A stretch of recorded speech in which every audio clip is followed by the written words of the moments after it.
After helping engineer a political showdown that triggered a constitutional crisis in Spain, deposed Catalan regional president Carles Puigdemont did what many renegade politicians do: he turned up in another country. On Monday, Puigdemont and several other senior Catalan officials made their way to Brussels, the capital of Belgium and, more importantly, the European Union. Back home, he and a number of his allies face rebellion and sedition charges which could lead to a sentence of up to 30 years in prison. Though Catalonia's secessionists have won next to no sympathy from foreign governments, they pinned their hopes on a romantic loyalty to the European project and its liberal values. Their cause is only creating headaches for EU administrators and statesmen. Puigdemont's presence in Brussels was already roiling the Belgian political scene, let alone the broader European one, and surfacing the many divisions within the country's fragile ruling coalition.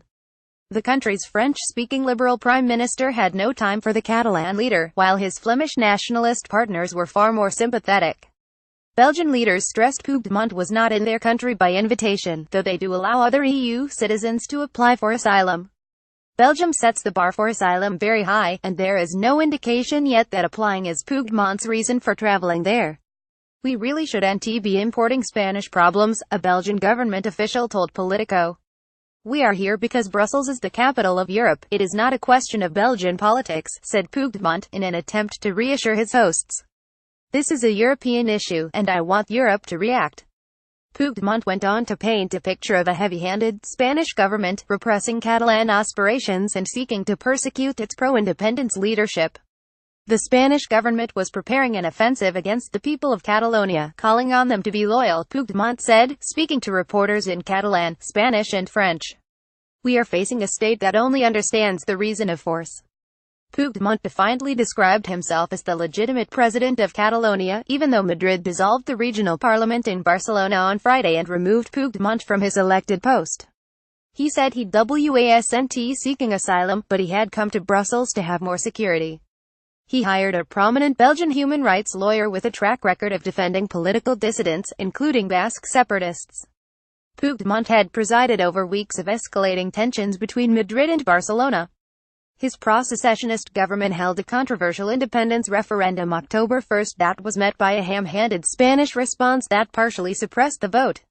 In the days that followed, Puigdemont and his allies appealed to nationalist indignation within Catalonia, even as their political options narrowed. A declaration of independence by the Catalan parliament on Friday was followed by Madrid invoking Article 155 of the Spanish constitution for the first time, a move that imposed direct rule on Catalonia and took the whole country into uncharted territory. "I am convinced," explained Puigdemont, "according to the information that I have, that there would have been a violent reaction had he remained at home." Reports late Tuesday indicated at least one Catalan ex-official was returning to Barcelona, but it was unclear if Puigdemont would do the same. Confusion now reigns in Catalonia, with some of Puigdemont's allies still showing up for the meetings of a phantom Catalan republic. A photo posted by Catalonia's top foreign affairs official, Raul Romeva, showed a gathering of Catalan officials sitting in front of both the Catalan and EU flags, but not the Spanish one. The majority of the region's political parties, including Puigdemont's, have agreed to snap elections in December that will lead to a new regional government. Puigdemont may be hoping Catalan voters, angered by the harsh treatment from Madrid, may come out and return the secessionists to power. His opponents will be galvanized by the vast pro-unity rally attended by Spaniards from all over the country that took place over the weekend in Barcelona. "It's an opportunity," Susana Beltrán García, a legislator with the centrist, pro-unity Ciudadanos party, told Bloomberg View. "The new government will be legal, democratic. It will have the legitimacy to talk to the Spanish government." But even as Puigdemont's own gamble looks increasingly to have failed, the underlying tensions fueling the moment will not go away. The continued divisions raise key questions for the European Union at a time of increasing nationalism around the continent. "The EU is politically and intellectually unprepared for a crisis in Spain," wrote Financial Times columnist Gideon Rachman. "The European project is based on the idea that the EU is a safe space for liberal values. Once a country enters the club, it is assumed to leave old conflicts, whether internal or external, outside the door."